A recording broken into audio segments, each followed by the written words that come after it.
This episode of Inside Golf Podcast is brought to you by Inside Sports Network. What more is there to say? It's been another incredible week over in the Discord. We knew we were really starting to heat up, and this week we finally got that super nutted player pool that I have been building towards. We got 17 of 20 guys making it through the cut with a 60% 6-6 rate, which is about as good as I can do. And we've got the board covered, which I'm sure will only end in pain. But we've got a lot of Rasmuths, we've got Berger everywhere, Matt McNeely everywhere. So we continue to believe that golf courses matter. If you understand golf courses, if you understand how to model them, how they are going to play, that remains the biggest edge in golf betting and DFS. That's what I believe in. That's why I started the company, and it works for us. So, as always, we know what we are providing is a little different, pretty unique, and pretty special. And we would love to have you as part of that community. It is for everyone, whether you're a professional bettor. We have a lot of those guys in there. We also have quite a few $5 parlay bettors in there as well. I promise you, you will not be disappointed with the level of information that we are providing. And now is an incredible time to join because football is done. And we are getting into the beef of golf season. I feel like I'm really starting to heat up. I was disappointed in myself the first 3 weeks of the season. And now pretty much since Torrey, it's been a nice little run, hopefully culminating in a great morning tomorrow in Phoenix. I'm recording this on Saturday evening, by the way, before the final round of the Phoenix Open and the Super Bowl tomorrow. So speaking of the Super Bowl, I mean, not to mention all of the other sports content that you get at Inside Sports Network. You essentially get an entire other sports channel just for one price. And our other sports channel is just as active, if not more active than our golf channel. And that's where you get all of Rishi's tennis bets. We continue to provide some of the best tennis information you will find out there. We take our tennis stuff very seriously, of course. Obviously, a ton of great Super Bowl props. Steve and Capper, I just retweeted their show. They went live on Saturday evening and talked about a bunch of Super Bowl props. You can find a ton more of those in the Discord as well. And there's a lot of stuff to check out before the big game. So if you're listening to this on Sunday morning, hop in. It's a phenomenal time to join. We would love to have you. Shoot me a DM when you join. It's a really welcoming place. I'm here to help.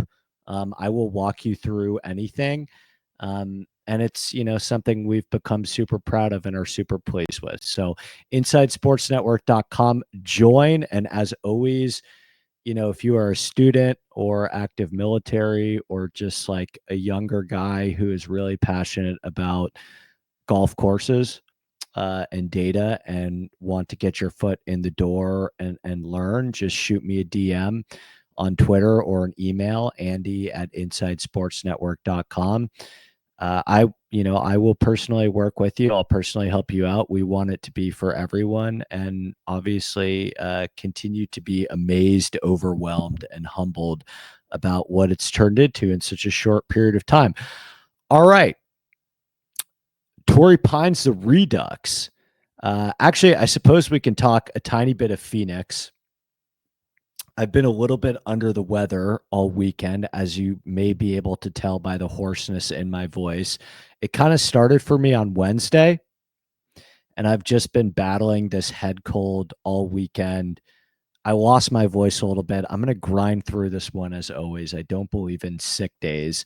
But thank God that it's not a new golf course, because I am not going to have to go super long on this, although there is some important things that I do want to talk about as it pertains to Torrey Pines and what we're going to see at Torrey Pines this week compared to the version of Torrey Pines that we saw a couple of weeks ago.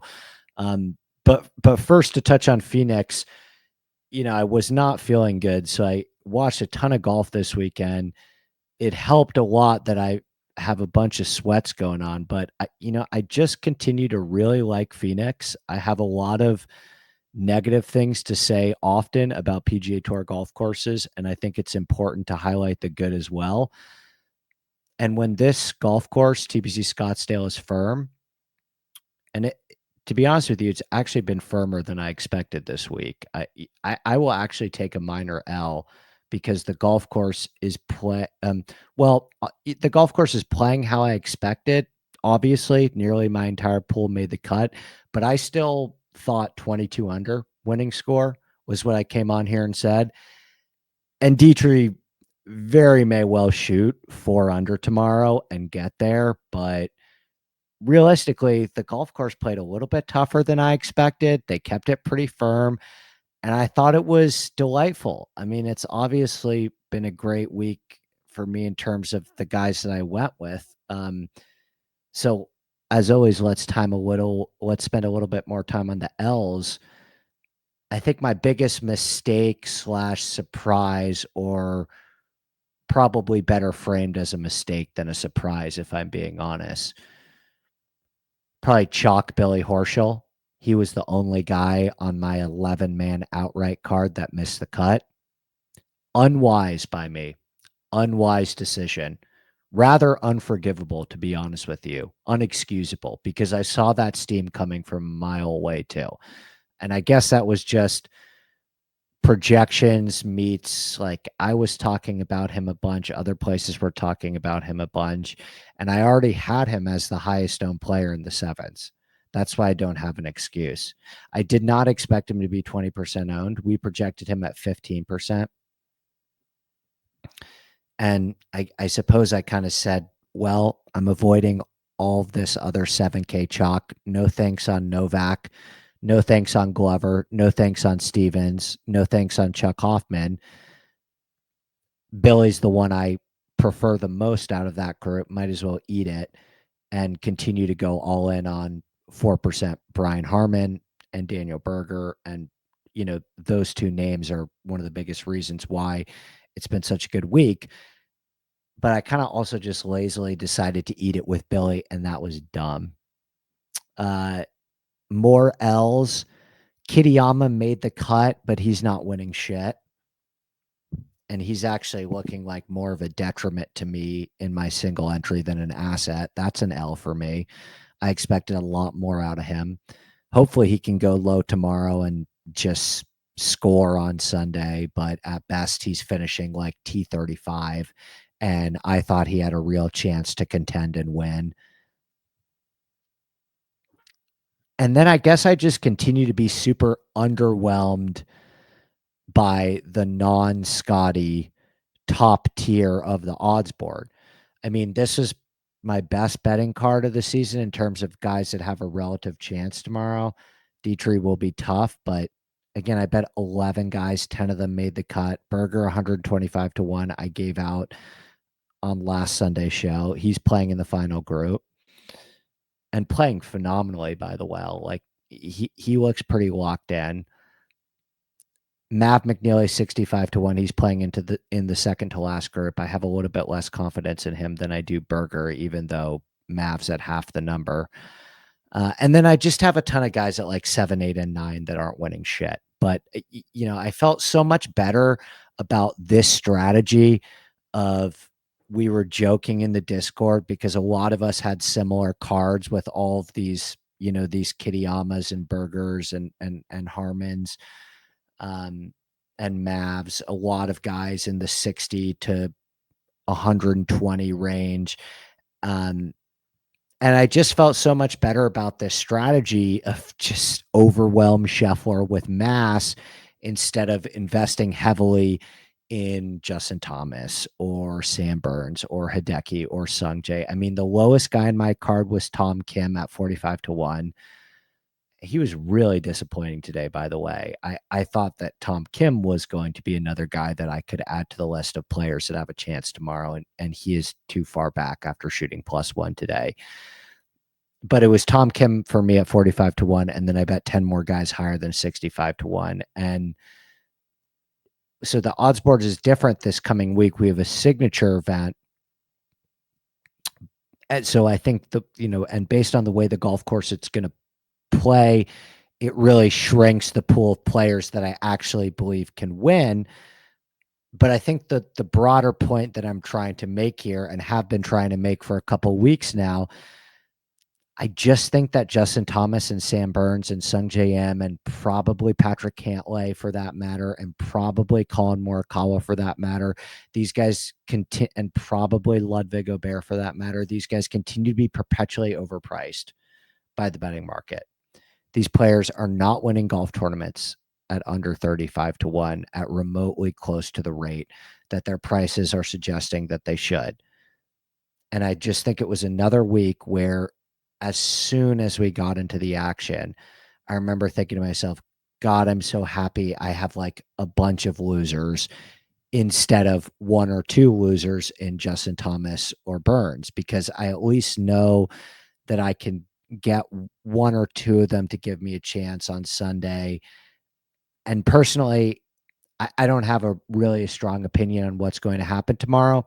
Dietrich has a 5-stroke lead. He made a big par putt on 18. I don't have any exposure to Dietrich. That was a really good play that I missed on. Kobe was all over him on the Wednesday show. I should have listened.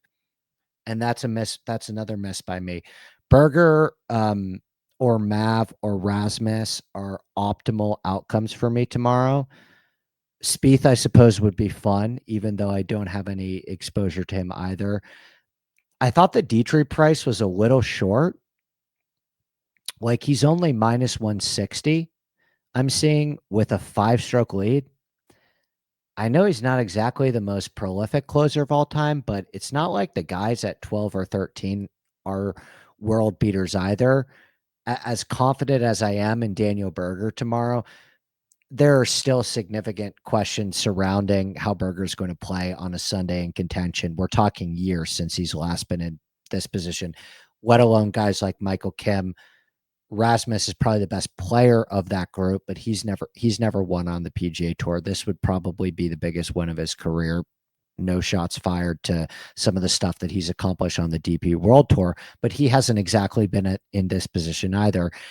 And for whatever you want to say about Jordan Spieth, it's been a really long time for him. This is probably the best chance that Jordan Spieth has had to win a golf tournament since the 2022 RBC Heritage.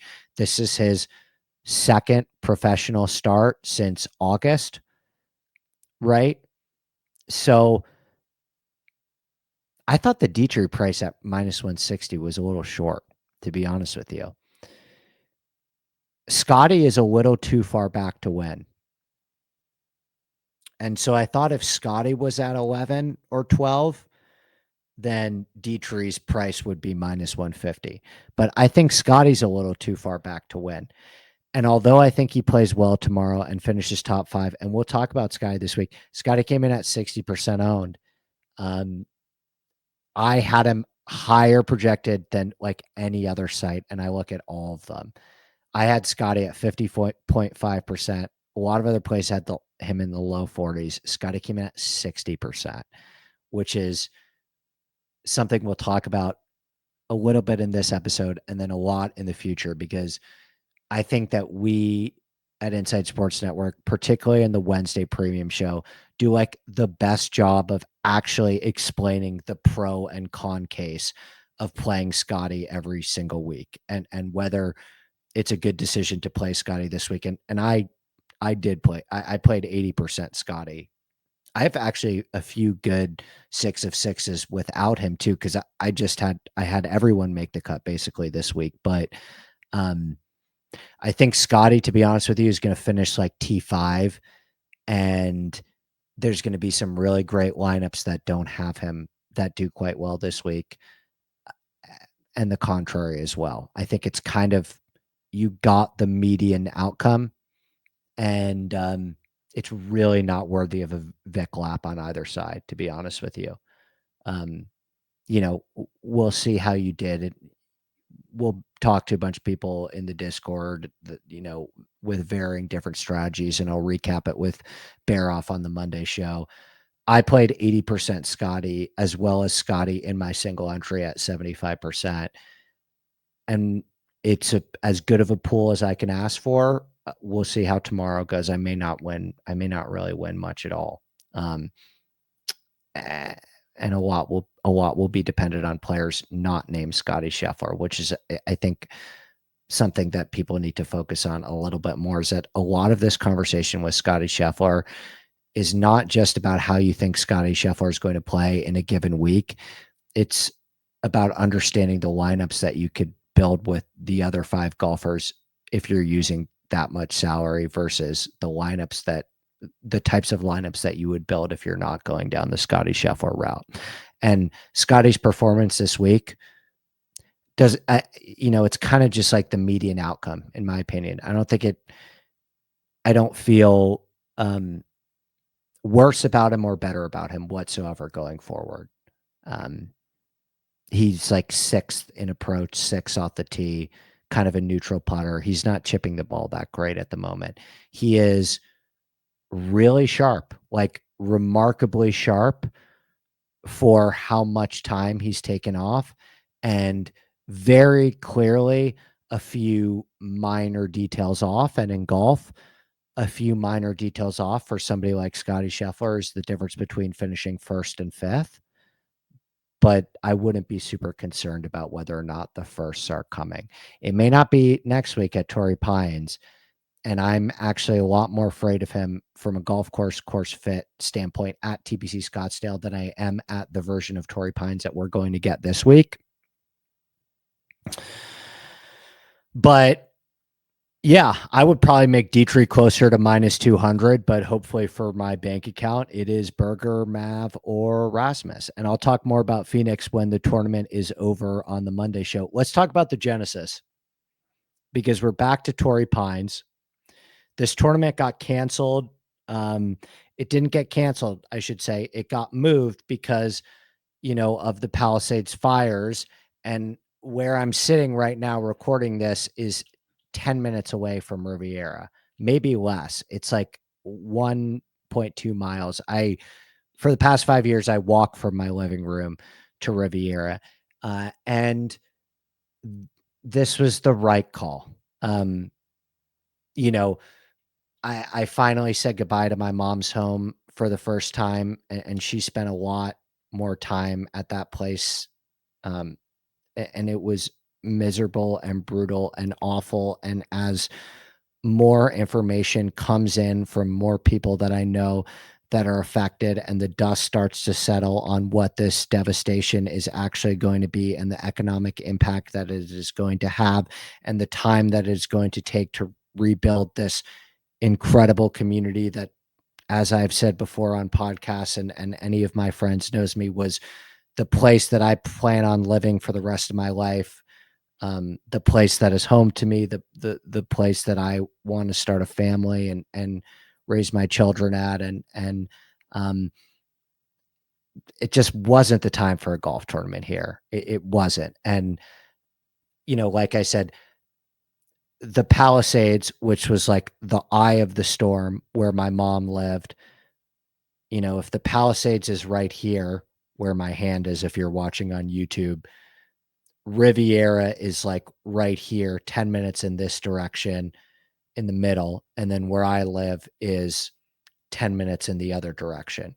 So Riviera is kind of in between my mom's house, which was where everything burned down, and where I currently live, which is on kind of the Brentwood, Santa Monica border. So Riviera is even closer than where I live right now. And I had to evacuate twice to the quote unquote eye of the storm. Riviera is safe, and doesn't seem like there was a lot of damage to the actual golf course, but the surrounding area of Riviera is still a total nightmare, and just would have felt weird. I don't know where everyone would have stayed. My mom's being housed in a hotel right now, like many of the other LA residents that have lost their homes. And I it just would imagine it'd be really tough to find a lot of housing for PGA Tour golfers and their families this week, when a lot of the priority hotels and housing is going right now to people that lost their homes.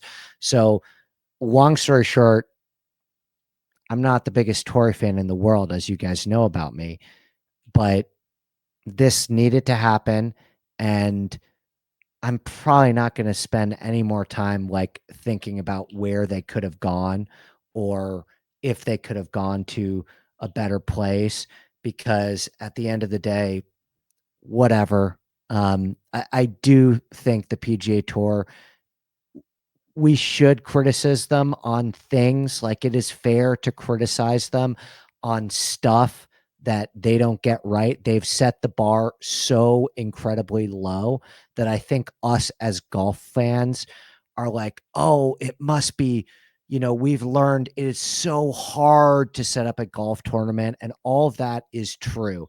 Venues, there's a lot of stuff that goes into venue selection behind the scenes that a lot of regular fans are superfluous to and don't understand the extent of the infrastructure that goes into it.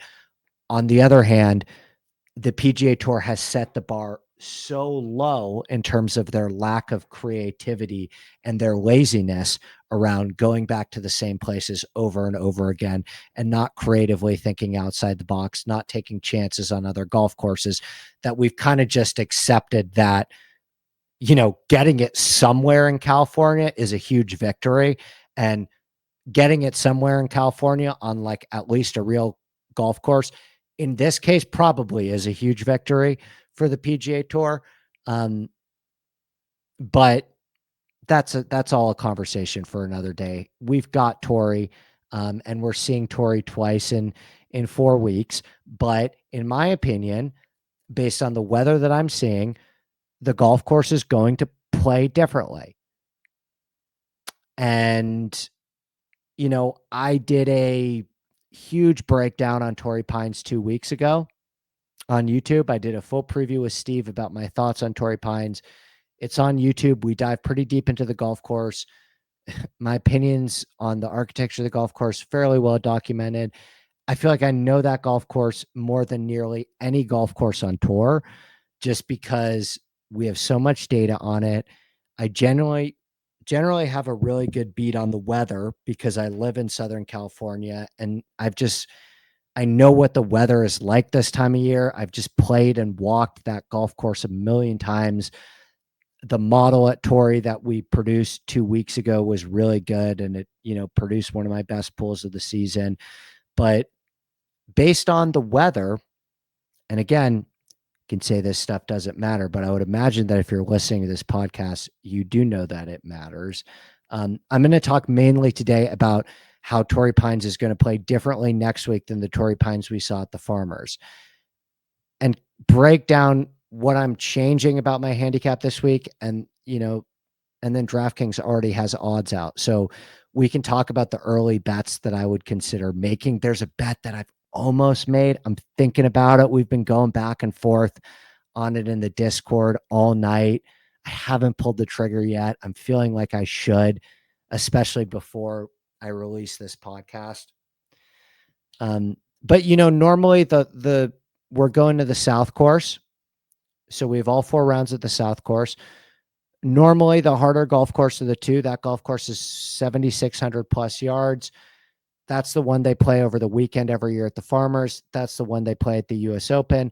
And we're going to get 70 guys playing all 4 rounds on the South course with no cut, including Tiger Woods, which, I mean, based on the weather I'm seeing, I don't know if I could think of a worse spot for Tiger Woods than a golf course with narrow fairways and thick, lush rough and cold air that is going to play like 8,000 yards next week. So anyway, I think the main difference here that I want to point out in terms of what is going to make this version of Torrey Pines different than the version of Torrey Pines that we saw 2 weeks ago is the weather. Okay. So actually, you know what? Because I'm going to dive in pretty deep here into the weather. Let's take a quick break to hear a word from our sponsors, and then I will dive into what I'm seeing this week at Torrey Pines. Okay, we are back. So what I'm seeing right now for La Jolla, and again, I'm recording this on Saturday evening. This is my read on the golf course on Saturday evening. That's why the Discord is so important, because I will probably change my opinion on this 100 times between now and Wednesday, and we'll cover it extensively day by day in the Discord. But what I'm seeing right now, Thursday, starting at around 10, 11 a.m., looks miserable. I mean, very windy, very rainy all throughout the afternoon. We are talking 32-mile-per-hour gusts. I mean, that's basically just as much as we got earlier this year, when we had that plus 3.7 scoring average when they had to stop play because balls were rolling off the green. The only difference between this week and what we saw a couple of weeks ago at Torrey Pines is that there's going to be rain involved too. I mean, they're getting 0.85 inches of rain at 4 p.m. on Thursday afternoon. So where this gets very interesting is, are the players going to play through it, or is there going to be a stoppage of play? I cannot give you the answer for that. I can give you my opinion. I think it's, I think as it stands right now, they're going to play through this, but Thursday afternoon, pretty much all day Thursday, to be honest, brutal wind and rain. I mean, really difficult conditions, kind of like what we saw at Pebble Beach 2 weeks ago, but potentially even worse, to be honest with you, in terms of just more rain, a heavier rain. And then right into Friday, more rain again. It rains throughout the night. Friday morning is point 0.1 inches of rain, so a little bit lighter rain, but consistent wind speeds of 16 miles per hour up to 20 miles per hour gusts all the way up until 1 p.m. And then late on Friday afternoon, it subsides. And then Saturday and Sunday are really calm, but they're cold. Um, Overcast and cold with no wind on Saturday and Sunday, and even a little bit colder than what we saw at Torrey Pines a couple weeks ago. Like Saturday, February 15th, is a high of 59. It's 55 in the morning. So not that much colder, but cold and wet over the weekend at Torrey Pines, and potentially some super adverse rainy conditions on Thursday and Friday. Or, there's a stoppage of play and the course gets dumped on. And then you have guys playing a softer, more receptive version of Torrey Pines over the weekend, when it's still quite cold out and the golf course is playing very soft and long. So how does that compare to Torrey Pines that we saw a couple weeks ago? Well, the Torrey Pines that we saw a couple weeks ago, the course played very dry and firm. California had barely gotten any rain in the lead up weeks. I'll just tell you right now, it has been pouring in Los Angeles. It poured in Los Angeles 2 nights ago. It rained in San Diego. And it's going to rain again tournament week. And when Torrey Pines plays on the firmer side, okay, you want to give a bump to overall approach play and short game, because, and this is what we saw this year at Torrey Pines with Harris English at the top of the leaderboard, overall approach play and short game, because greens are going to be a lot more difficult to hit, as are fairways. So unsurprisingly, this year at Torrey, driving accuracy percentage was 50.7% compared to the prior year, 55.4%, when it was a lot more wet in 2024. And I remember being on property and it was very wet last year. My shoes were soaked after walking one hole at Torrey Pines last year on Thursday, I remember. And greens in regulation percentage this year at Torrey, because it was drier and firmer and the greens were less receptive, was 58% compared to the prior year of 64.7%. So when this is the case, when Torrey Pines plays on the firmer side, like we saw this past year with the Harris English victory, you want to give a bump to overall iron play because there's going to be such a premium on hitting greens, and you have such a comically low greens in regulation percentage that you want to give a pretty big bump to short game as well, because you're dealing with less than a 60% greens in regulation percentage. And as we saw in the leaderboard this last year, every single player in the top 5 at Torrey this year gained at least a stroke around the green. Every single player in the top 5 gained at least a stroke on approach as well. So every single player in the top 5 ranked top 30 in both approach play and around the green play. And that makes sense, right? Firmer golf course, much bigger premium on hitting greens, but the greens are so damn hard that even the best approach players are going to miss some of them as well. And you got to have that great combination of around the green play and approach play, like we saw with Harris English. Okay. Yet what we are going to see this week at Torrey Pines, in my opinion, is going to be a lot more similar to the type of leaderboard that we saw in 2024. And yes, Thursday and Friday appear to be an absolute shit show. I don't know if there's going to be a delay or if they're just going to play through it. Heavy wind and a ton of rain, and scoring conditions, if they play through it, are going to be brutally challenging across the first 2 days. Or there will be a delay and a stoppage of play, and you're going to get easier receptive Torrey Pines on Saturday over the weekend.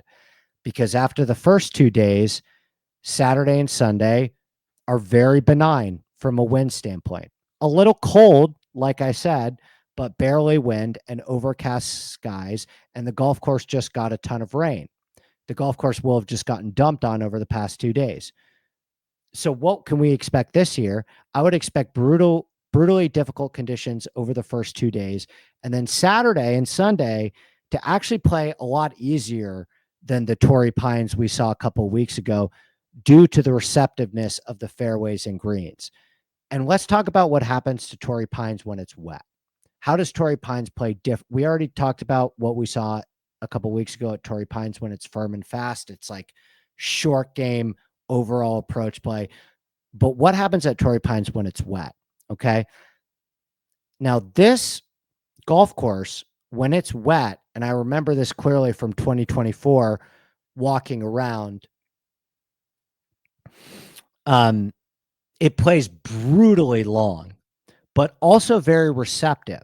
So generally, when Torrey Pines is wet, despite the fact that it plays longer, it still plays easier, because it's still easier to land the ball in the fairway and land the ball on the green.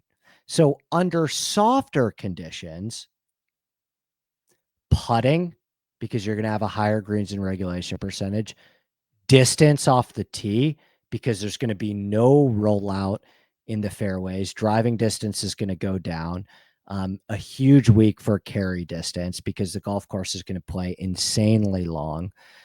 And long iron play, as opposed to just overall approach play, are going to rise all to prominence under a softer Torrey Pines. When Torrey Pines is soft, it is massive increase on distance, even a more extreme weight on long iron play over overall approach play, and more of an increase on putting compared to around the green play. Okay. And in 2024, when the golf course was soft, it played a lot longer. Driving distance went down, and distance played a much greater factor than we saw at Torrey Pines this year in 2024, when it was firmer and faster, and some shorter guys were getting more rollout in their drives and not as having as many long clubs in. In 2024, 9 out of the top 12 ranked top 35 in driving distance. This past year at Torrey, or excuse me, top 25 in driving distance. I mean, it was just bombers central on that leaderboard once you got past Matthew Pavone. And Matthew Pavone was actually a bit of a red herring that year, because Pavone had plenty of distance. he ranked like 40th in distance. He was still above average in distance, and you need to have some distance on a soft Torrey Pines because it's playing like 8,000 yards. But he was a phenomenal long iron player. And because you had a higher greens and regulation percentage, I mean, he made absolutely everything that he looked at on the greens. He was top 5 in approach and putting. And once you get past Pavone on the leaderboard, Hojgaard, Jaeger, Knapp, Finau, Kevin Yu, Xander Schauffele, Patrick Rogers, Taylor Pendrith, Ludwig Aubert. I mean, these are some of the longest drivers on the PGA Tour, and they all finished top 12 at Torrey Pines. It was just, you gained so much of an advantage on a wet, long, cold Torrey Pines by having a high carry distance. Okay. Because the golf course plays so long that at the end of the day, you just need to have shorter clubs in on this golf course when it's playing this long.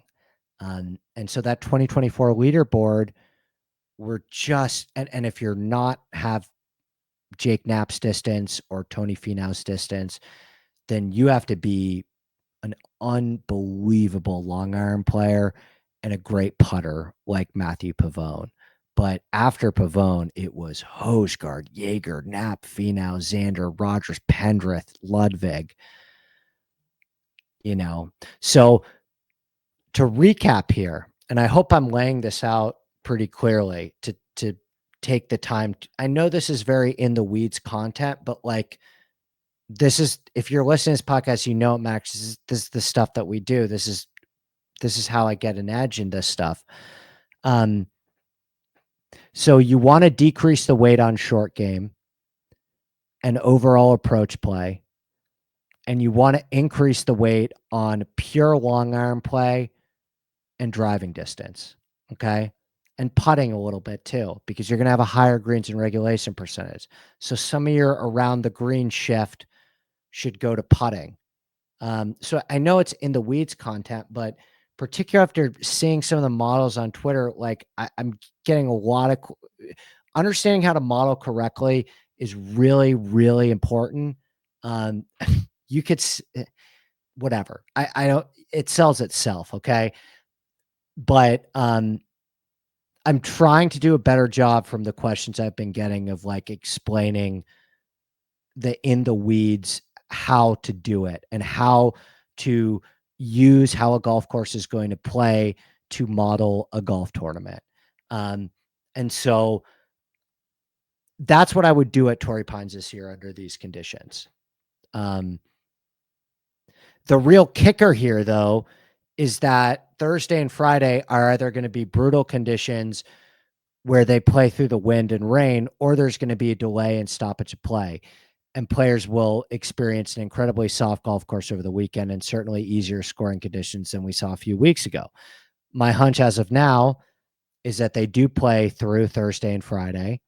And so I'm also increasing the importance of windy conditions, probably keeping difficult scoring conditions the same, even though the weekend will be easier than what we saw at Torrey 2 weeks ago. And you're probably looking all in at a scoring average in the plus 1.2 zone, with the scoring average that potentially nears or gets well above plus 2 on Thursday and Friday, and then much easier scoring average of around plus 4 to plus 0.7, like we saw in 2024 over the weekend.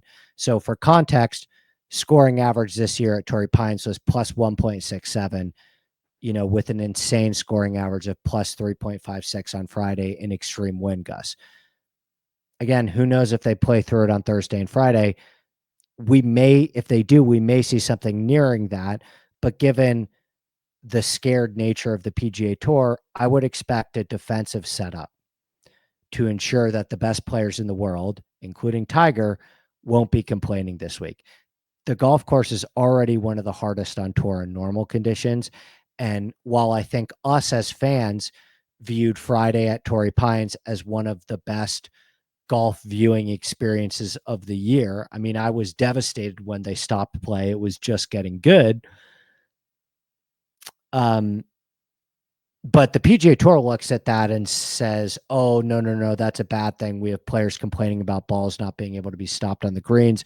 So at the end of the day, it really this tournament is going to be completely decided from a modeling perspective and how the golf course plays based on whether they decide to play through the shit on Thursday and Friday. And I know because I know exactly how to handicap this golf course based on what I'm seeing over the weekend. I've seen that weather, this weekend weather at Torrey Pines a million times. I was on property for that weather in 2024 when it's just cold and wet and receptive. And the greens in this case end up being softer, easier to hold. The rough is wetter. And that version of Torrey Pines is just bomber, long irons, putter central. And we're going to get that at least for Saturday and Sunday. So that's how I'm modeling the golf course. Thursday and Friday, just hang on to your hats. Super windy, super rainy. And in that case, you're looking for all those guys that shot up the leaderboard on Saturday at Pebble Beach. You know, your Rorys, your Shane. I mean, these are perfect conditions for Rory. Your Shane Lowrys, your Fleetwoods, your Stracas. Then over the weekend, you're going to get back to your Pendriths, your Ludvigs, your Hosgaards, you know, those absolute bomber putter players. So there you go. Golf courses matter. And if you can understand how golf course is going to play and understand how to model for that, you know, it's the biggest edge in DFS golf. I continue to believe that. And it's going quite well for us. So again, you don't have to care. You don't have to think it matters. Doesn't bother me. No skin off my back. In fact, it's better for us sometimes if there is skepticism in the market or from other DFS players about some of the edges that we take. But works for us. So, okay. So here's the updated model. So I'm going to give you guys the top 20. I'm going to put the model up on BetSperts and in the article. The article goes way more in depth. You know, got to save obviously the better stuff goes in there, but I'll give the top 20 here, and then I'll talk about the players that I'm interested in. But based on what I just said, you should probably have a pretty strong sense of the types of players that I'm going. Okay. So number 1, Scotty Scheffler. Number 2, Rory McIlroy. Let's start there. Stop there. The gap between Rory and Scotty this week is about as close as you can get for these two, considering the fact that Scheffler is still that much better of a player than Rory, in my opinion, from a statistical standpoint. If I was building the closest situation possible for Rory McIlroy to beat Scotty Scheffler, I would have it be held at this golf course under these conditions. The advantage that Rory McIlroy is going to have this week because of his power off the tee and his long iron play, and he might be a better putter than Scheffler too right now. Rory's actually sneakily putting great. Is tremendous. I mean, Rory is starting on second base on this golf course, maybe third base on this golf course. And the only reason I haven't fired on, you know, the guy I was thinking about at 45-1 is because, God damn, by course fit alone, Rory should go back to back here. I don't I don't think he's going to go back to back, although he has before. It's been quite a long time since Rory has gone back to back. And I don't know if he's that guy anymore in terms of he's just going to have 2 to 4 spike performances a year. And he's probably going to win 2 signature events and contend in 1 to 2 majors and maybe win 1 or 2 more times in Dubai. Like, I don't think that the 35-year-old version of Rory McIlroy is going to win 6, 7, 8 times on the PGA Tour like Scheffler can. But man, is this the spot for Rory. And strong single bullet consideration. I mean, he opened up at just based on course fit alone. I don't like playing golfers that, you know, just won in their last start. It's hard to do. Rory drank a lot of wine. He's got TGL stuff going on. Guys go back to back from time to time. It's also often a letdown spot for guys. Okay. But in terms of if we're just talking pure course fit, the advantage that Rory McIlroy is going to have on an 8,000 yard long soft Torrey Pines when it's wet and potentially windy on Thursday and Friday. I mean, Rory shot 65 in the most brutal Pebble Beach conditions. So it's like the golf course, you trust him if they have to play through the shit, and you like him even more if you just get a soft, cold golf course over the weekend, because this version of Torrey Pines, it's just taking a lot of guys out of play. Like if you can't carry the ball 320 yards and get a 4-iron to stop on a green, hit a high 4-iron, it's just your path's harder. It's doable, but your path is so much harder. And Rory is like the token example that based off what he's able to do with his driver, his path, he is such an advantage on these course conditions compared to other players. Now, Scotty Scheffler is still a better golfer than Rory McIlroy. He's by no means short. I mean, we kind of have a bit in the Discord because Kobe likes to call him short hitting Scheffler. And Scheffler isn't short, but he's not. I mean, Rory probably carries it a good 15 yards longer than Scheffler off the tee, give or take. And this is going to be one of the most distance biased golf courses that we see all season. And so if you think about, because there aren't a lot of other things outside of pure length. I don't think there's anything outside of pure length that I can definitively say that Rory is better at than Scotty Scheffler. He can be for periods of time. He can be a better long iron player than Scheffler for a period of time. He can be a better putter than Scheffler for a period of time, can be a better short game than Scheffler for a period of time. But they go back and forth sometimes on putting. They go back and forth sometimes on long iron play. They go back and forth on short game. The one thing that Rory always has over Scheffler is distance. And that's like the most bankable thing that you want in your arsenal this week at Torrey Pines. So I don't know what my decision is this week.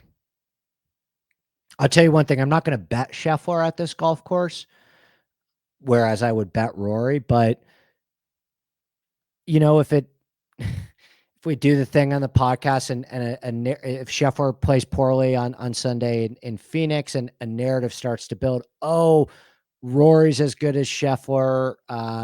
This is a way better golf course than Rory than Scheffler. And the pendulum starts to swing, then maybe it's a good opportunity to come back on Scheffler. We just have to see how the market responds, right? And what ownership comes in on, because all of this being said, I still have Scheffler number 1 in my model and Rory number 2. The gap is just really small, comparatively speaking, to most weeks. Number 3, Hideki. 4, Sungjae Im. 5, Victor Hovland. Monitoring. Okay. I don't think Victor's ready to win yet. I think he's a couple minor details off, but you want to talk about a golf course where he's just going to get to murder it off the tee. He's always still been a really good long iron player. And the difficulty around the greens at Torrey it's not going to be as bad. Thick, lush, hack out rough for Hovland. These are all good things for Hovland. These are all the types of things that makes us want to play Hovland in the past. This is Olympia Fields thick rough, Bay Hill thick rough, Oak Hill thick rough. This is a good spot for Hovland, a really good spot for Hovland. 65 to 1, you can make a lot worse bets. 6, Tony Finau, who I love this week. Although, there's I'm doing an interview in a couple. I've been talking a lot to some of these guys that Finau owes money to. Like, I have a friend of a friend in Utah, and one of those guys that's suing Finau found my contact information and reached out to me. And I've been talking to a bunch of those guys because they want to come on the podcast and tell the story. There's so much stuff that hasn't been reported with the Finau stuff, and um, yeah, I love this golf course. I may do a podcast on it, I may not, but the point I'm saying is this is a really good golf course for Tony because there are very few players in this field. It's like Rory, Tony, Ludwig, Pendrith, Sam Stevens a little bit, that have the combo of long iron play and carry distance. And Finau has that combo of long iron play and carry distance. Me and Rishi were swimming around that Finau 45 to 1. Like, if I don't go Tony Finau, it would most likely be, okay, what is the closest you can get to a B- version of Rory? And in that case, you probably have to play Finau and Pendrith. Okay. And the Pendrith thing, that's the bet that I'm swimming around at 45 to 1. I think it's a really good number on Pendrith. And to be honest with you, we talked about in the Discord all night. It's probably one of those, like Tom Kim's situation last week. He opens at 45 to 1. We all bet in the Discord, comes, 35 on Monday morning. Pendrith 45 may be the best you're going to get. Okay. So I'm probably going to pull trigger on that overnight or on Sunday morning. I think 45 is a good number on Pendrith. The only reason I have pulled trigger, guys, I still am like, God, it's still Taylor Pendrith in his signature event. Maybe there's some random lingering 50 on Monday morning, and there probably isn't going to be. And a lot of times you can cash out in DraftKings if there is anyway. But here's the thing with Pendrith. For Pendrith right now, because Pendrith's been playing out of his mind, and this is an unbelievable golf course for him. He has that skill set where Pendrith is starting on second base at this golf course. And we've been riding Pendrith for a long time. He's been, we're that, like, well, even before the President's Cup, and he, was cashing all of these in the fall Discord. The OGs know how good Pendy has been to us over the last 6 months. And I think this goes two ways with Pendy. Either this is his Wyndham Clark year, and this is his Quail Hollow, where it's just like, the parallels between Wyndham in 2023 and Pendy this year are very similar. It's not just skill set, but it's results. And it's like, okay, if this is the Quail Hollow Wyndham week, this is the golf course for that to happen on. Bay Hill's a good golf course for Pendy too. Pendy's finished 7th and 9th in his last 2 appearances at Torrey Pines. Like, if Pendy's going to win a signature event and have his Wyndham Clark season, it's going to be this week. And then, obviously the big Discord bet forever with Kyle has been Pendy US Open. So I know hundreds of people in our orbit have that Pendy US Open. And this would be kind of the Wyndham Clark signature event win before Pendy maybe goes on to win the US Open. That's the lunacy that we talk about all day in our Discord, but this would kind of be it, right? This would be the spot. The other outcome is that this is just the heat check spot for Pendy, where it's like everybody, it makes so much sense on paper and everybody goes all in. And then it's like, okay, let's just still Taylor Pendrith. He finishes T47 heat check. Okay. It goes one of those two ways, and I probably have to continue betting him. So, I'm praying for like a Rory 8 to 1 in this event on this golf course would be phenomenal. If not, it's going to be Pendy and Finau. And then just to finish out the rest of the model, Cantlay, Morikawa, Adam Scott, who I love. I'm betting Adam Scott this week, 80 to 1. probably. Adam Scott has a ton of power still off the tee. He's hitting his irons great. He's played well at Torrey Pines in the past, and he can putt. I kind of think Adam Scott's going to get another big win. He's playing really, really good golf. I think he'll get one more. I don't think it'd be a major. I think Adam Scott will win one more serious golf event. This is a damn good golf course for that to happen. 10, Justin Thomas, 11, Tommy Fleetwood, 12, Taylor Pendrith, 13, our guy, Russell Henley. I mean, the long he finished, he contended at a U.S. Open at Torrey Pines. His long iron play can cure cancer, but it's a tough road ahead on this golf course for Henley. 14, Matt McNeely, 15, Sam Stevens, 16, Ludwig, who I'm thinking about a lot. I loved Ludwig at Torrey Pines a couple weeks ago. What has changed? The weather. Well, is this weather better or worse for Ludwig than if it was firmer and faster and it was more about short game? This is better for Ludwig. He's a better putter than he is short game. He murders the ball off the tee. He's a great long iron player. I don't know how he's feeling. I feel like everybody I'm talking to right now, like in this area, is sick and is taking a while to get over. I still feel like shit. Trying. I don't know if I'm gonna be able to get to Torrey on Tuesday, but I'll have people that I'll speak to that are there that will let me know how Ludwig's feeling. But from the golf course fit, I mean, if you were all in on Ludwig at Torrey a couple weeks ago, these course conditions for Ludwig are almost even better. I mean, if you liked him at Torrey 2 weeks ago, if you think he's healthy, there's not a lot of reason to not be interested this week. Burns, Dietrich, Day. And I really like Jason Day too. Again, with Adam Scott, I think Jason Day is going to win this year.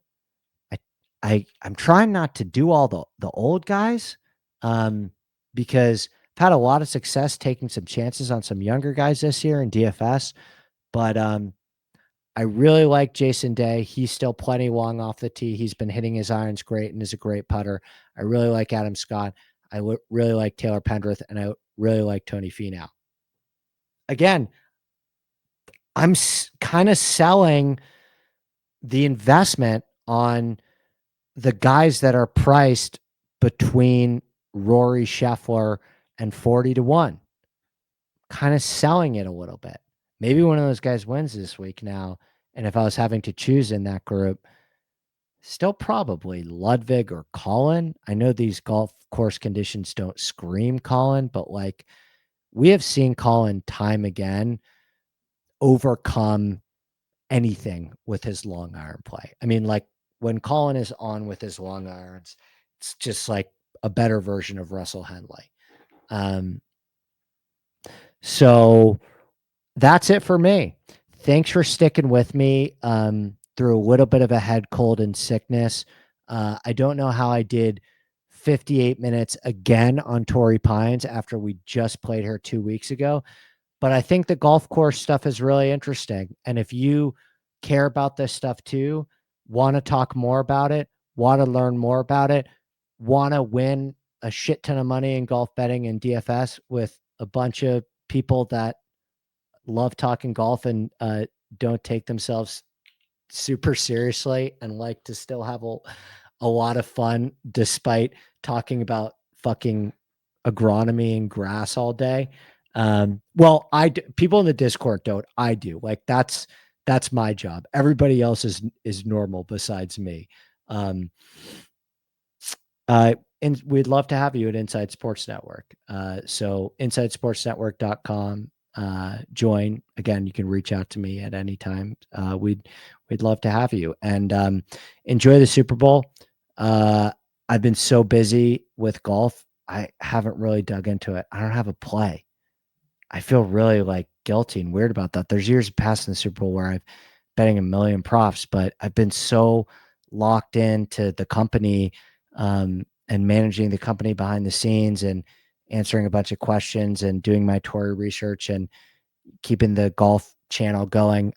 I'm going to pop in late tonight and find out from my guys in the other sports channel what I should bet for the Super Bowl. My numbers when I modeled the game have the Eagles as a 1.5 point favorite. So it's market. I mean, this is the easiest line to set in football. It's the sharpest line. I mean, it's a 1 point game. So rooting for the Eagles probably. I probably rather see the Eagles win than Mahomes again, despite them being in my division as a Giants fan.